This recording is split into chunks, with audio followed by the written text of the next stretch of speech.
We start with the best places to work for 2023. Many agencies might be breathing a sigh of relief, not necessarily because of where they landed in the rankings, high or low. A shift in the winds for federal workforce writ large seems to be happening. Federal News Network's Drew Friedman joins me in analyzing the results. And of course, Drew, those rankings are out and public this morning. We'll have them linked at federalnewsnetwork.com.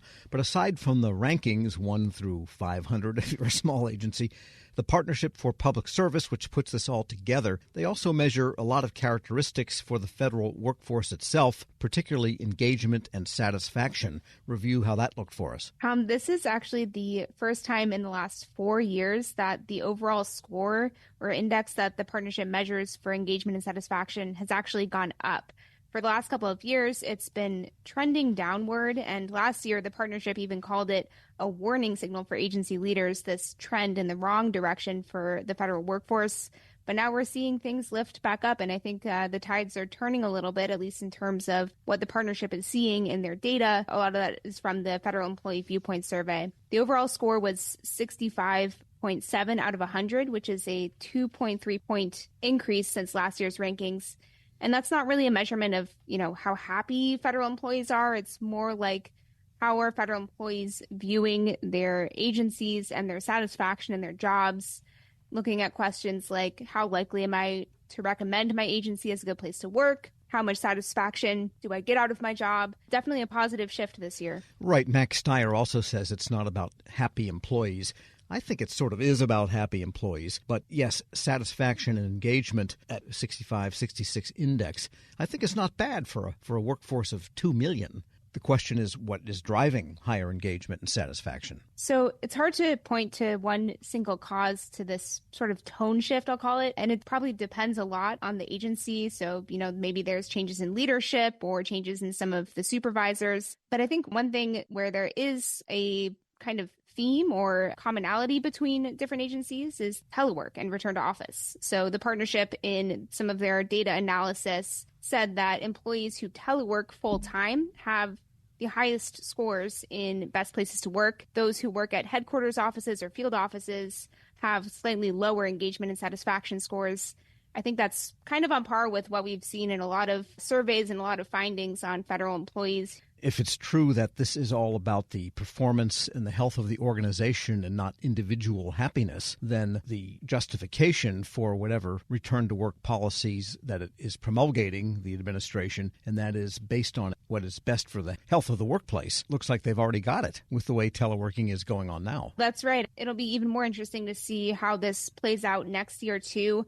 A lot of the data that was captured from the Federal Employee Viewpoint Survey and used for the partnership's rankings here takes place in early 2023. That's before a lot of agencies were initiating or issuing those return to office plans that we saw over the last several months. So I think, we may see another swing next year. It's obviously too early to tell, but it'll be interesting to unpack this further as time goes on as well. And it's always fun to look at the rankings themselves, some of the agencies that fell the most, and some agencies that have been poorly performing are still not top ranked, but they're a lot better than they were last year. That's right. There's a lot of really interesting trends this year. I will say overall, about 2/3 of agencies in the rankings either increased their scores or held steady. And that's a significant improvement from last year when just about 1/4 of agencies were increasing or holding steady in their results. So, just generally, definitely things are leaning positive. But if we're looking at specific agencies,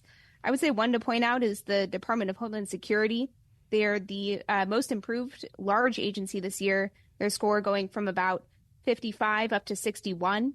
And I think that's pretty significant. DHS was ranked dead last in the rankings for the entire history that the partnership has been putting this out for, almost 20 years now.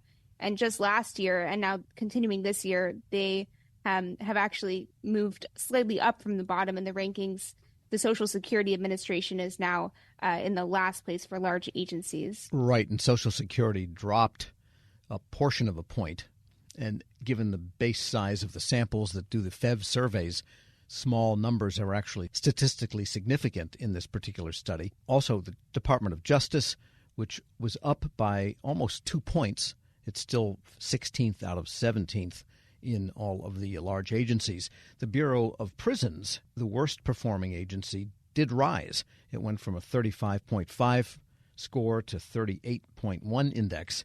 So things are on the way up. It's still at the bottom of the list, at least going in the right direction. Right, absolutely. I think you are, as I said, seeing that trend for a lot of agencies, but that's not to say that every agency is improving. You've seen some decline, like you noted, Social Security Administration for one. You've also seen others like the Merit Systems Protection Board had more than a 14-point drop in their score.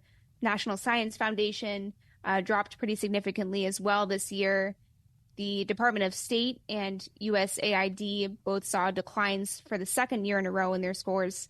So there are definitely pockets of agencies who are not doing so well, not faring so well this year.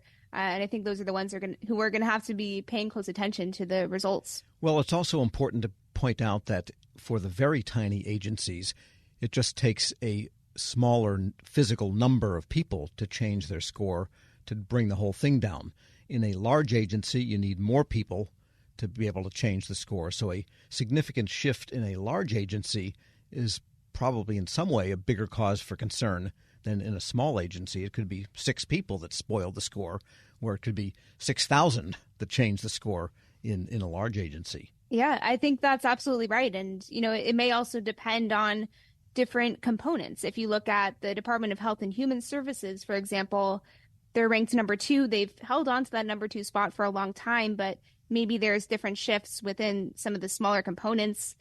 Same with the Justice Department. Overall, they had a slight increase in their score. And if you look at places like the Bureau of Prisons or other components underneath it, I think it's pretty interesting, and you can pull out a lot of, telling findings that way as well. Right, and we should point out the Transportation Security Administration, as part of Homeland Security, had a big bump. I mean, really big, 45 index to 57.5, a 12-point jump. As I think you've reported, and we've reported here at Federal News Network, they do have a bargaining agreement at long last. They did get a significant pay raise from Congress. And I remember when they were complaining about uniforms being too scratchy. So everything really has improved for TSA. It's still not to the average level yet. But with 12 points, that's real progress. And I think people like the administrator there. They feel like he's kind of on their side, Pekoske. Yeah, no, absolutely. I mean, that's something I reported on just last week. I covered the contract that they signed off on with the American Federation of Government Employees. And, even small changes, like you mentioned, the uniforms. Now they're going to have larger uniform allowances. They have more flexibility in sick leave, and all these other seemingly small changes in that contract can provide a really big shift or change for the agency overall. I think the pay raise was a really significant one for TSA as well. In 2023, when they first got that pay raise, it actually, for some TSA officers, it increased their pay by 31% up to that much. So that's quite significant. And I think, you're seeing the effects of all of those changes coming through in the scores here as well. TSA Administrator David Pekoske actually said that this year's FEVS results were the highest ever in the agency's history. All right, so we'll end on that note. We'll be doing much more analysis in the days and weeks ahead. Federal News Network's Drew Friedman, thanks so much. Thanks, Tom. And be sure to check out her coverage of this at federalnewsnetwork.com.